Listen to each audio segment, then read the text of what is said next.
बीणा वाली माई से हाँ जी एगो शुभम चतुर्वेदी जी के काल वीडियो देखत रहे रौरे बजौले बैली तो मन कइल है कि वह गीत से शुरू कर लिया कौन बाकी फिर सोचनी कि नया गीत हो ओम प्रकाश बाबा हाँ जी और ढेर नया इस्तेमाल कोई तो घबराइयो जाला सही तो सोचनी कि ना ना भरत शर्मा जी का लय हमारा याद आ गइल है कौन बीणा वाली माई से भक्त कहता कि माई ए भाई बाटे बड़ी गरजिए से बाटे बड़ी गरजिए से अरजी लगावे बाटे बड़ी गरजिए से अरजी लगावे आवे मतारी तोहर बबुआ बोलावे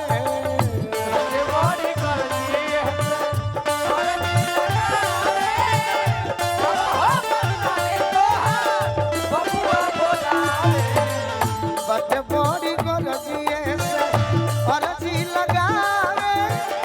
आवे मतारी तोहर बबुआ बोलावे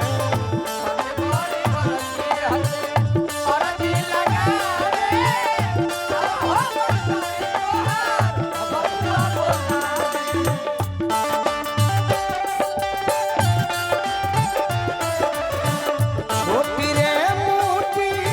निमिया गछिया भुइया लोटे ना हे भैया हो भुइया लोटे ताही रे छैया सातो बहिनिया ताही रे छैया सातो बहिनिया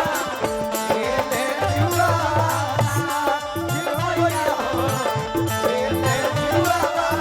किया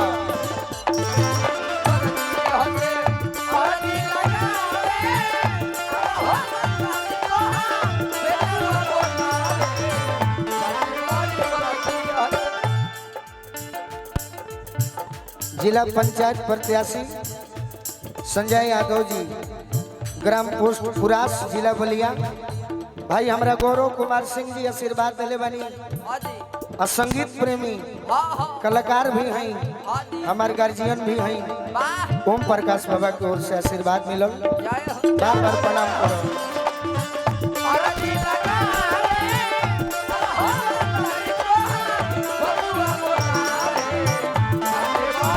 भक्त कहता कि माई ए भाई ये हमार सौभाग्य कहल जाई हाँ जी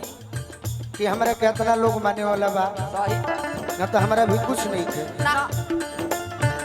छूटल किनार तले टूटल पतवार हो जय हो कोनी जा खेवैया नैया परल मझधार हो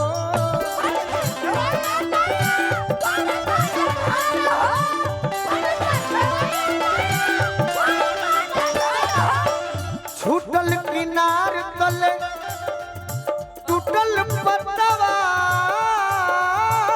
हो कोनी जा खेवैया नैया परल मझधार हो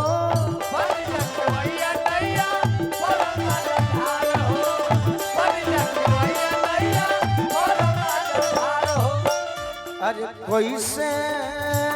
के पास जाई ए भाई आ जय हो वाह एगो हम माला पहनाई अपना जी चचा के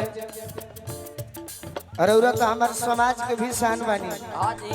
पूरे बाकी बलिया के आन बान शान बानी सही बात और औरा खातिर खड़ा अगर बेटा ना रही हाँ जी तो फिर के रही कोई ना हमारा जी चचा की ओर से रह कुछ ले ले तो तब माला पहनाई छिट दे यार कैसे के पार जाई कैसे के पार जाई पवरे नया आवे आवे बतारी तोहर बबुआ बोलावे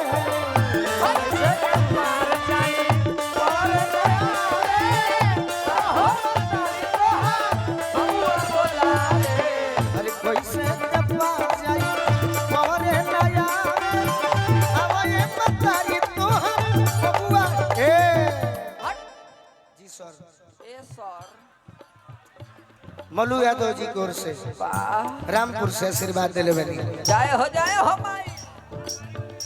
संजय जी के फूफा जी बहुत बहुत कमे समय में भी चल जाए। जय हो फूफा। आशीर्वाद मिलल हमारा अजीत चाचा के पद प्रतिष्ठा बनो रहो। एगवेंद्र नाथ ITI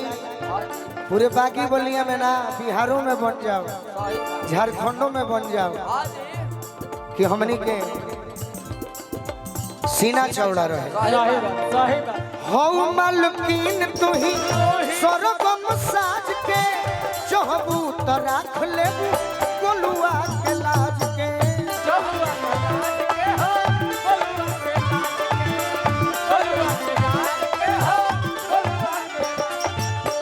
हौ मालकिन तू ही स्वर्गम साज के चहबू तो राख लेबू गोलुआ के लाज के।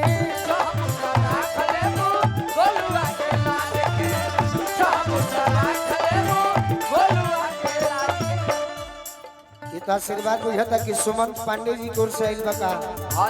प्रधान जी की ओर से बार बार प्रणाम करब। आशीर्वाद के प्रतीक्षा बा। जय हो हमारा अमरनाथ पांडे जी उर्फ छोटू बाबा बैठल बनी और बैठनी है तो हमारे मनोबल ऊंच हो गई काला टीका कि सोनू संग दिल संगे अरे सिरवा झुकावे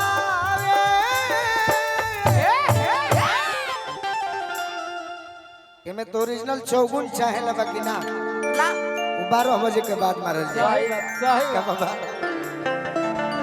कि सोनू संग दिल संगे सिरवा झुकावे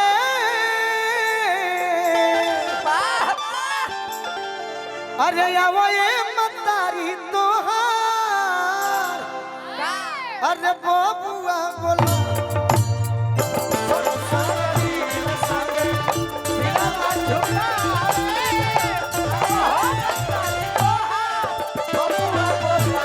सोनू संगति रसने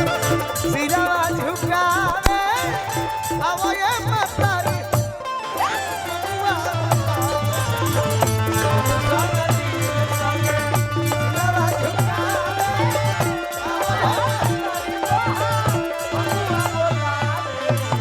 सोनू संगति अरे सोनू संगति